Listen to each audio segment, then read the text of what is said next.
Class 6 এর গণিত ক্লাসে তোমাদের সবাইকে স্বাগতম। আজকের এই ক্লাসে আমরা তোমাদের অনুশীলনী 8 অধ্যায় শুরু করব এবং তোমাদের জানার জন্য বলে দিই যে এই অধ্যায়টি কিন্তু সবচেয়ে বেশি গুরুত্বপূর্ণ, মানে তোমাদের অঙ্ক পরীক্ষার জন্য এই অধ্যায়টি সবচেয়ে সহজ এবং সবচেয়ে লাভজনক একটি অধ্যায় এটি। কেননা এই অধ্যায় থেকে একটি মাত্র অধ্যায়, মানে 8 অধ্যায় থেকে প্রশ্ন থাকবে 2টি এবং তুমি 2টির মধ্যে 2টি প্রশ্নেরই উত্তর দিতে পারবা, যার জন্য পাবো 20 মার্ক। এই অধ্যায়টির নাম হলো ট্যালি বা পরিসংখ্যান। আমি জানি তোমরা জানো যে এই অধ্যায়টা খুবই পরিমাণ সহজ। আচ্ছা, প্রথম থেকে আসি। 1 নাম্বার, এখানে তোমরা কিছু সংখ্যা দেখতে পাচ্ছ। সংখ্যাগুলোর মধ্য কোনটি?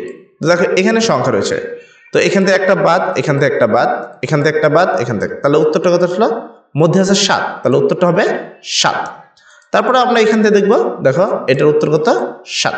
ঠিক আছে, তো সেম ওয়েতে আমরা পরের উত্তরটা দেখবো। 2 নাম্বার, 8, 9, 10, এখানে দেখো 11 মিসিং, 12, 14, 16 সংখ্যাগুলোর কোনটি মধ্যক? তো সেম ওয়েতে আমরা এখান থেকে একটা বাদ দিব, এখান থেকে একটা বাদ, এখান থেকে একটা বাদ দিব, এখান থেকে একটা বাদ, এখান থেকে একটা বাদ দিব, এখান থেকে, তাহলে দেখো মধ্যে কিন্তু কিছুই নেই। তো অ্যাকচুয়ালি মাঝখানে এখানে কি থাকা উচিত ছিল?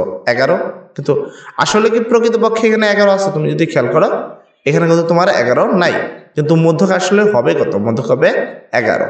তো এটার উত্তর হলো খ নম্বর প্রশ্ন। তো উত্তর কত? এই যে, ঠিক আছে। আচ্ছা, তারপরে আমরা যাবো আমরা 3 নম্বর উত্তরটা। দেখো 11 কেন হলো? কারণ হলো এই লাস্টে এই 2টা ছিল, এই জন্য দেখো সংখ্যাগুলোর মধ্যে হলো 10 ও 11 গড়। সেক্ষেত্রে 10 + 12 ভাগ দিলাম 2 দিয়ে, 10 আর 12 কে দিলে 22/2 = 11। তার মানে আমাদের উত্তরটা কত আসছে? আমাদের উত্তরটা আসছে হলো 2। ঠিক আছে। আচ্ছা, তারপরে যাবো আমরা আমাদের 3 নম্বর প্রশ্নে। 3 নম্বর প্রশ্ন হলো 4, 5 সাজানো নাই, 8, 6, 7, 12 সংখ্যাগুলোর প্রচুরক কোনটি? প্রচুরক মানে যে সংখ্যাটা সবচেয়ে বেশি বার আছে।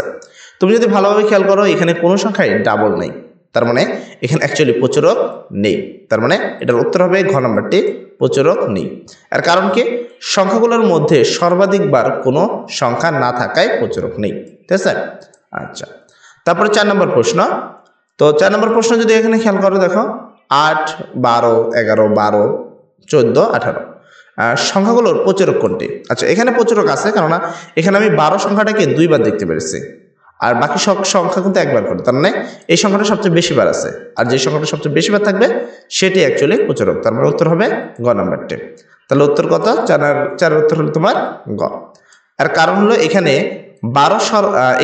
12 সংখ্যাটি সর্বাধিক 2 বার আছে, অতএব সংখ্যাগুলোর প্রচুরক হলো 12। তারপর হলো তোমাদের 5 নম্বর। আমি বলি যে এই যে নৈবেদ্যগুলো করছি, এই নৈবেদ্যগুলো তোমাদের জন্য খুবই কাজে লাগবে। বিশেষ করে তোমাদের অর্ধবার্ষিক পরীক্ষাতে এই নৈবেদ্যগুলো তোমরা 100% কমন পাবা। শুধু অর্ধবার্ষিক যে তাই নয়, বার্ষিকের মধ্যে এটা কমন পাবা, কেননা সবগুলো প্রশ্ন আসলে বই থেকেই তোমাদের করা হয়। এখানে বলছে উপাত্তের সংখ্যা জোড় হলে মধ্যক নিচের কোনটি? আচ্ছা, উপাত্তের সংখ্যা যদি জোড় হয় তাহলে মধ্যককে ওই 2টা সংখ্যার যোগফলে, এখানে দেখো মধ্যপদদ্বয়ের গড়। আচ্ছা, কথা এটা কিন্তু ঠিকই আছে। মধ্যপদদ্বয়ের সমষ্টি কথা ভুল, শেষ পদের গড় ভুল, প্রথম 2টি পদের সমষ্টি ভুল, মানে উত্তর হবে প্রথমটি, মধ্যপদদ্বয়ের গড়। তো উত্তর কোনটা? এইটা, মধ্যপদদ্বয়ের গড়। আচ্ছা, এর পরবর্তী প্রশ্নের দিকে যাব। এর পরবর্তী প্রশ্ন হলো 6 নম্বর। তুমি যদি এখানে সংখ্যা দেখো 48, 22, এখানে তোমার কত? 28, 25, 15 উপাত্তগুলো কোন ধরনের? বিন্যস্ত, অবিন্যস্ত, ক্রম অনুসারে সাজানো, ঊর্ধ্বক্রম অনুসারে সাজানো। বিন্যস্ত মানে ঠিকঠাকভাবে আছে, সাজানো রয়েছে, এখানে কোনো বিন্যাস আছে? নাই।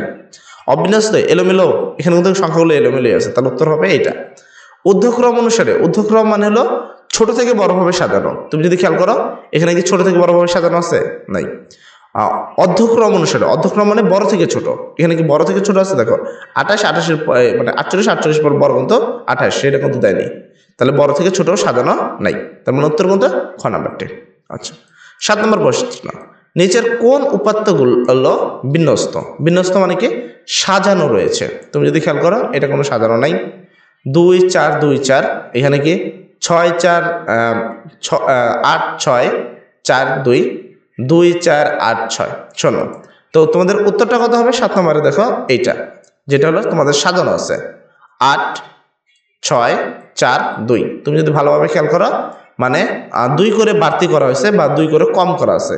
আর এখানে দেখো 2, 4, এখানে 6 থাকা উচিত, সাজানো নাই। আর এগুলো তো পুরোই এলোমেলো, এটা তো কোনো সাজানোই নেই। তো উত্তর কোনটা হবে? গ নাম্বারটি।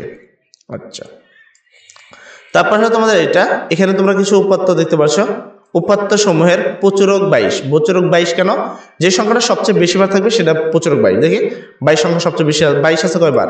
2 বার, আর বাকি সব সংখ্যা একবার করে, তার মানে প্রচুরক 22। কথা ঠিক আছে। মধ্যক 22। আচ্ছা, হিসাব করি, এখান থেকে একটা বাদ, এখান থেকে একটা বাদ, এখান থেকে আমরা এই 3টা বাদ দিব, এখান থেকে আমরা 3টা বাদ দিব, তাহলে থাকে কত? মধ্যে 22, তাহলে মধ্যক হলো 22। কথা ঠিক। গড়, মধ্যক ও প্রচুরক পরস্পর সমান। আচ্ছা, গড়, মধ্যক ও প্রচুরক কি পরস্পর আজও সমান? আমরা সেক্ষেত্রে এই প্রশ্নের উত্তরটা আমি নিচে আসবো একটু। তো এখানে তোমরা এখানে দেখতে পাচ্ছ উত্তরটা কি হবে। 1 নম্বর, উপাত্তগুলোর মধ্যে 22 সর্বোচ্চ বার আছে, তাই কি প্রচুরক হলো তোমার 22। তারপরে খ নম্বরের গড়। গড় দেখো, এদিকে 3টা বাদ, এদিকে, তাহলে 22 হলো তোমার গড়, মধ্যক, অর্থাৎ মধ্যক 22।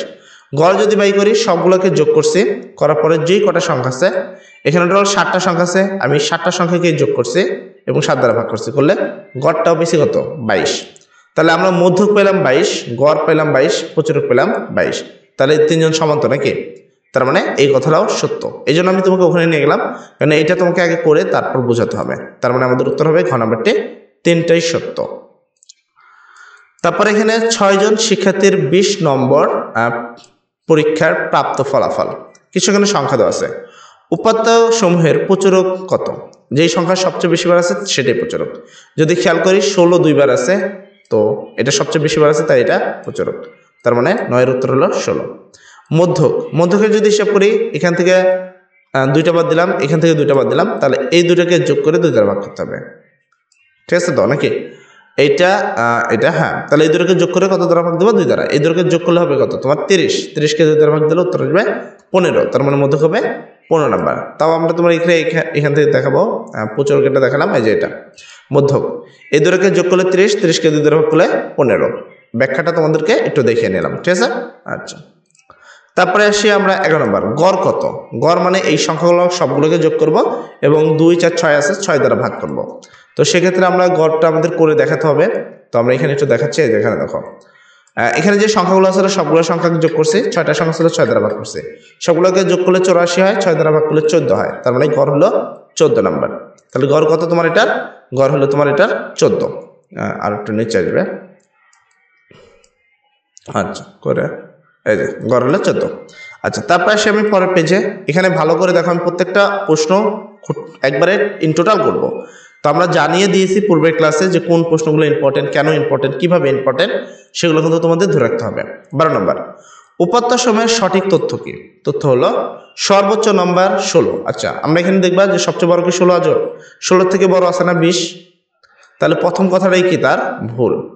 কোথায় জানে এটা, এই একটা প্রথম কথাটাই ভুল। তাহলে যদি প্রথম কথাটা ভুল হয়, তাহলে বাকি দুটো অবশ্যই ঠিক আছে। সেক্ষেত্রে উত্তর হবে 2 3, কেননা এখানে 2টা করে অপশন দেওয়া থাকে, মিনিমাম 2টা। তো যদি একটা কোনো কারণে ভুল যায়, বাকি 2টা এমনিই সঠিক, ঠিক আছে? তো এটার উত্তর হলো 2 3। যদি এখানে তারা উত্তরটা দেখিয়ে দিয়েছে, তোমরা এখানে দেখতে পাচ্ছ উত্তরটা আছে, বাট আমরা তোমাদেরকে উত্তর দেখাবো না, কারণ এইটা তোমার ভুল, মানে বাকি 2টা সঠিক। আচ্ছা, এরপরে আমরা যদি আসি, এখানে দেখো তথ্য উপাত্তকে উদাহরণের মাধ্যমে উপস্থাপন করা। আজকের ক্লাসে আমরা এমসিকিউ দেখালাম, নেক্সট ক্লাসে ইনশাল্লাহ আমরা বাকি প্রশ্নের উত্তরগুলো দেখাবো। সবাই ভালো থাকো, সব জন্য দোয়া করি। আসসালামু আলাইকুম।